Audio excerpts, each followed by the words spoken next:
Assalamualaikum warahmatullahi wabarakatuh. Pada kesempatan kali ini kita akan belajar perdagangan antar daerah atau antar pulau dan perdagangan internasional. Nah, sebelumnya perkenalkan, nama Ibu Hima Febriana, merupakan salah satu guru yang sedang melaksanakan PPL di SMP Negeri 29 Bandung. Ya, sebelumnya bagaimana kabar kalian anak-anak? Semoga kalian selalu sehat. Selanjutnya, Ibu akan membacakan beberapa tujuan pembelajaran. Nah, di sini ada beberapa tujuan pembelajaran, yaitu mendefinisikan pengertian perdagangan antar pulau atau antar daerah, mengidentifikasi tujuan perdagangan antar pulau atau antar daerah, mengidentifikasi faktor pendorong dan manfaat perdagangan antar daerah atau antar pulau, mengidentifikasi ruang lingkup perdagangan antar negara, dan yang terakhir adalah mengidentifikasi aktivitas perdagangan antar negara. Nah, anak-anak, selanjutnya kita lanjut ke materi yang pertama, pengertian perdagangan dan perdagangan antar daerah atau antar pulau. Kira-kira apa ya? Nah, pengertian perdagangan itu sendiri adalah kegiatan tukar-menukar barang atau jasa berdasarkan kesepakatan bersama tanpa ada unsur pemaksaan. Sedangkan pengertian perdagangan antar daerah atau antar pulau adalah perdagangan yang dilakukan oleh penduduk suatu daerah atau pulau dengan penduduk daerah lain dalam satu batas wilayah negara atas dasar kesepakatan bersama. Jadi antara daerah satu dengan daerah lain ya. Selanjutnya, tujuan perdagangan antar pulau. Tujuan perdagangan antar pulau yang pertama adalah memperoleh keuntungan. Keuntungan ini diperoleh dari selisih antara harga beli dengan harga jual. Jika barang diproduksi sendiri, maka keuntungan diperoleh dari selisih antara harga jual dan biaya produksi. Yang kedua, memperluas jangkauan pasar. Jangkauan pasar yang dimaksud ini adalah jumlah konsumen yang mengkonsumsi barang tersebut semakin banyak dan tersebar di berbagai daerah. Sebagai contoh, produk minyak gosok tradisional dari daerah Yogyakarta dijual ke daerah Kalimantan. Maka sekarang penggunanya tidak hanya dari Yogyakarta, namun juga di Kalimantan. Selanjutnya, faktor pendorong perdagangan antar pulau atau antar daerah. Nah, di sini ada dua. Yang pertama adalah perbedaan faktor produksi yang dimiliki. Faktor pendorong perdagangan antar pulau antara lain karena perbedaan faktor produksi yang dimiliki, terutama pada faktor produksi alamnya. Sebagai contoh, Kota Wonosobo memiliki tanah yang subur, jadi lebih mungkin untuk memproduksi sayur mayur yang lebih banyak dan dapat menjualnya sampai keluar daerah dibandingkan misalnya daerah Gunung Kidul.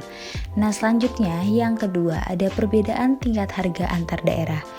Contohnya di daerah yang kaya akan buah durian, harga durian akan lebih murah. Sedangkan daerah yang buah duriannya sedikit itu pasti akan lebih mahal karena dicari oleh para peminatnya.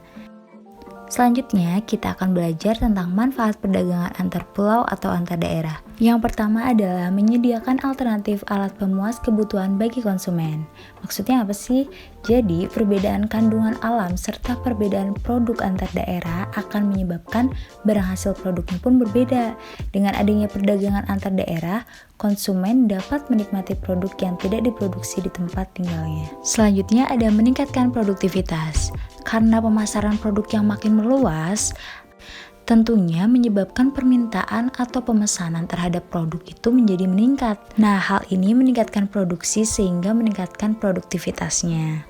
Selanjutnya yang ketiga, ada memperluas kesempatan kerja bagi masyarakat.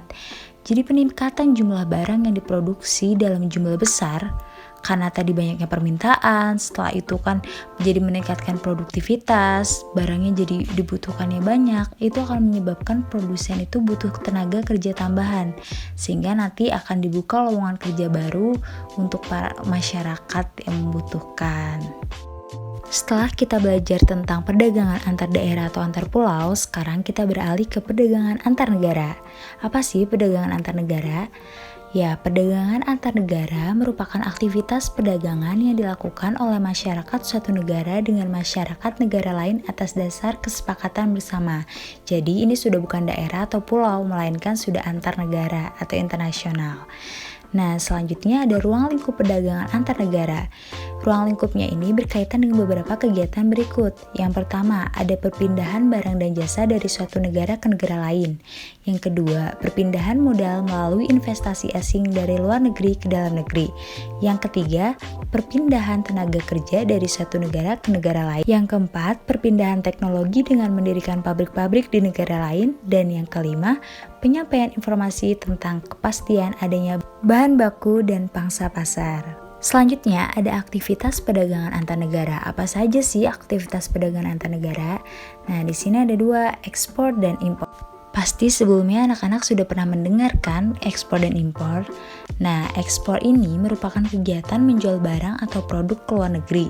Ekspor dilakukan oleh seseorang atau badan. Pelaku ekspor ini disebut eksportir.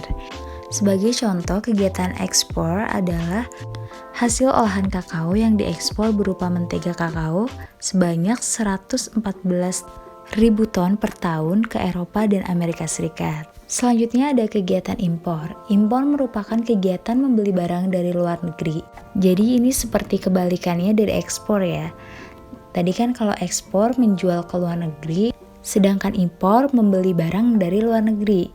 Contohnya, pasti kalian tidak asing lagi dengan merek Samsung atau Xiaomi. Itu merupakan produk yang berasal dari Cina dan Korea Selatan. Nah, itu membuktikan bahwa adanya kegiatan impor, yaitu Indonesia membeli barang dari luar negeri, dari Cina dan Korea Selatan tadi. Sekian pembelajaran hari ini anak-anak. Apabila ada yang kurang jelas, bisa langsung ditanyakan kepada ibu. Jangan lupa untuk selalu jaga kesehatan dan tetap semangat belajar. Wassalamualaikum warahmatullahi wabarakatuh.